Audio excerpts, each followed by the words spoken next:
Here's another person who's existing in a dream, taking us into a dream world.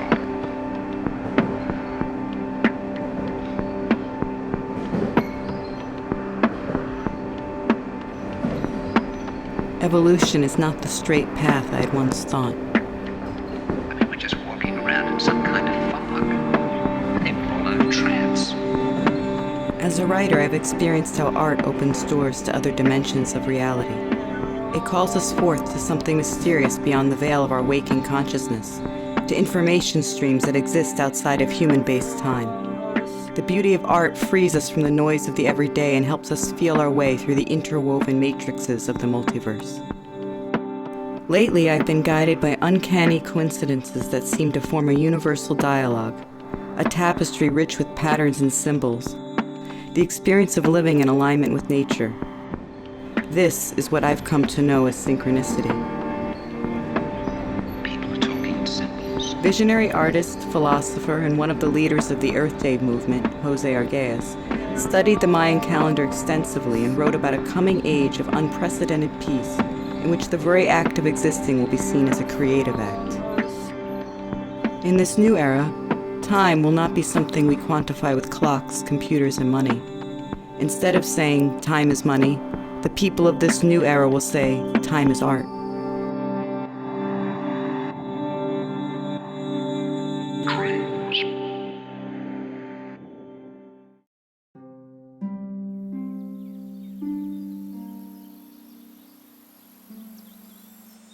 I was once a confused and lonely teenager who clung to a fundamental cold-hearted truth, that we were born alone and died alone. I accepted this scientific truth as a kind of death sentence, and anger rose in my voice when I discussed matters of life and death with people who believed in God, especially if that God was one that cared about any of us. In a world filled with terrible wars and violence, how could anyone find evidence for that? I thought those who believed were ignorant and scared and unable to face the reality of the situation. Then, something happened that changed everything.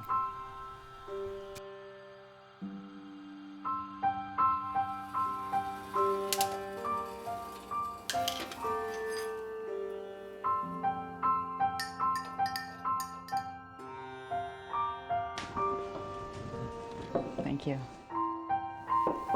Thank you so much for having me here. Oh, it's really nice to meet you. It's great to meet you. I've really admired your work, and the chance to talk to you about some of this crazy stuff that's been going on is really important, and I haven't had a chance to talk to anyone about it.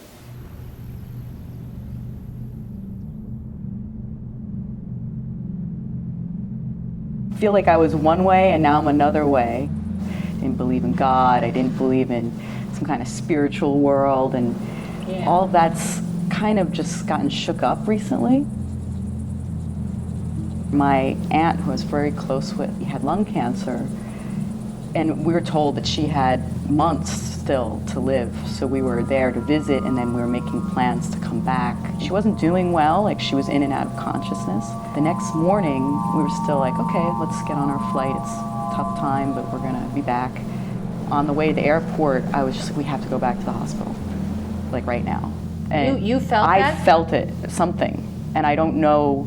It was wild. Like, we were in the cab and we're like, hospital. My mother was like, what are you doing? We're gonna miss the flight. I was like, doesn't matter. Let's get to the hospital.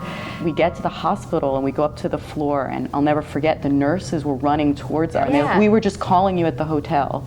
Wow. You know, and you had, you know, we were calling you and they said you left, and you know, that was that, and they didn't have our cell phone numbers, and they're like, she's dying right now. And I remember just heading into that room being like, I didn't want to go, like but yet I was there, and I knew we were supposed to be there, and so it was something I never expected. It was like this feeling that I can't, this is like what's been shaking me up, because I don't know what it was, but something happened in that room.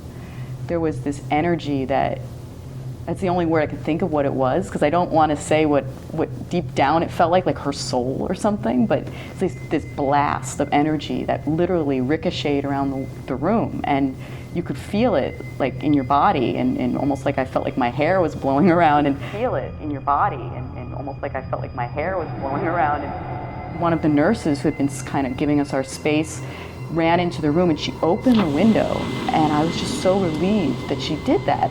But while I was relieved, I was like, what are you doing? Like, you're crazy. Like, this is what, there's nothing to be relieved about. She's, it's over. Like, or maybe relieved that she's out of pain, but I was relieved that the window is open to let her out.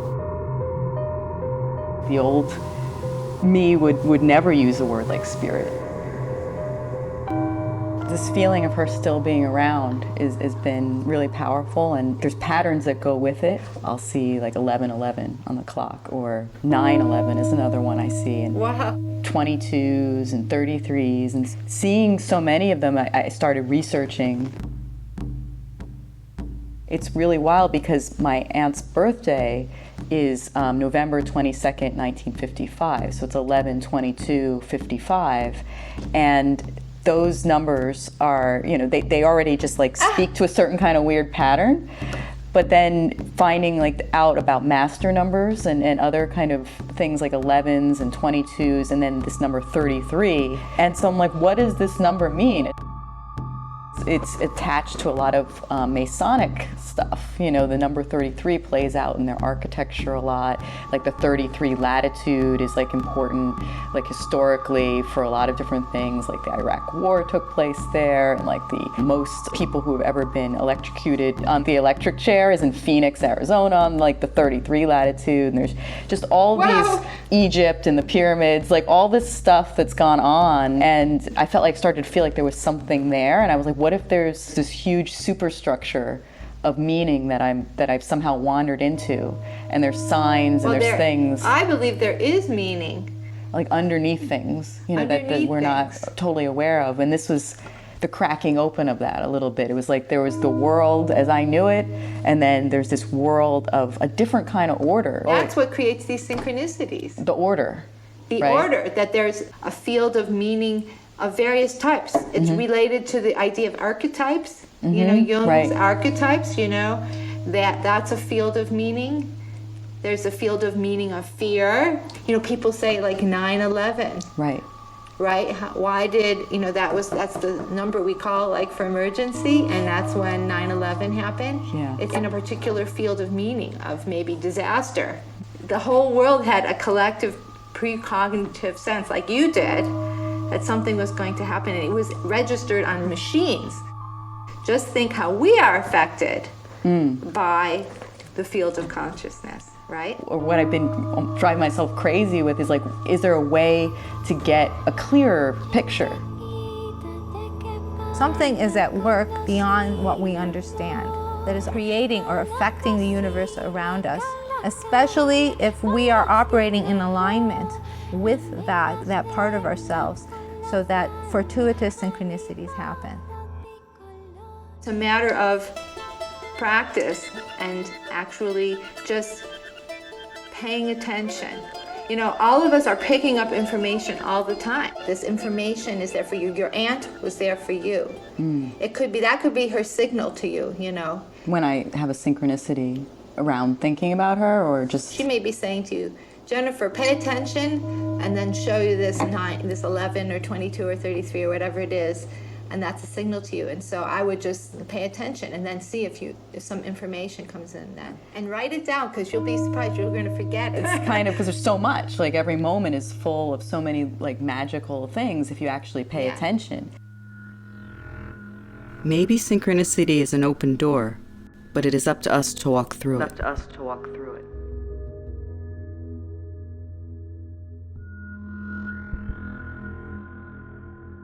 It reminds me of Jose Arguelles saying that in this coming time, we'll all be channelers, we'll all be artists. It's this connected current that we're somehow getting information from.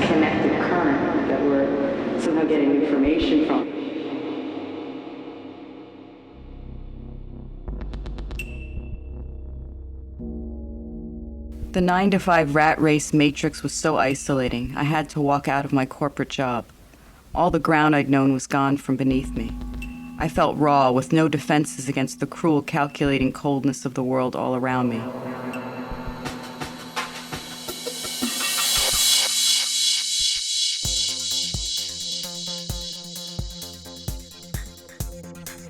I wondered if I was going insane, as a web of synchronicities seemed to reveal me as a central player in a worldwide drama of reality-shifting transformation.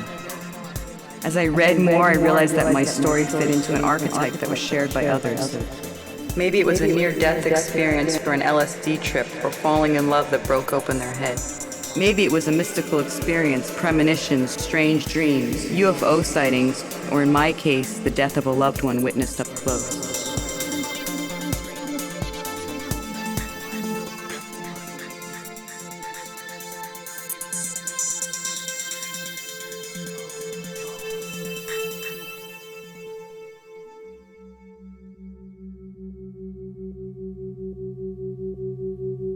From an awakened perspective, all pain and confusion are merely the play of wisdom, and that play has a recognizable pattern called the mandala principle.